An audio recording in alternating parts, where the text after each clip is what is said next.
এলো না?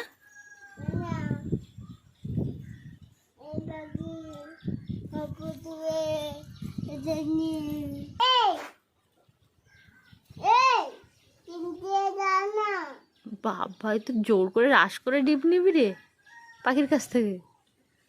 পাখিদের কাছে কি ডিম পাও না? পাখি দেখলেই ডিম চাস?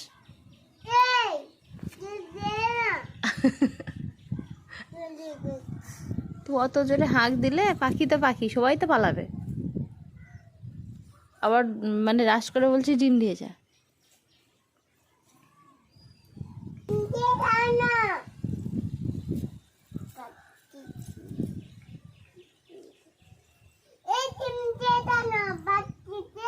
বাটিতে ডিম দিয়ে যাও?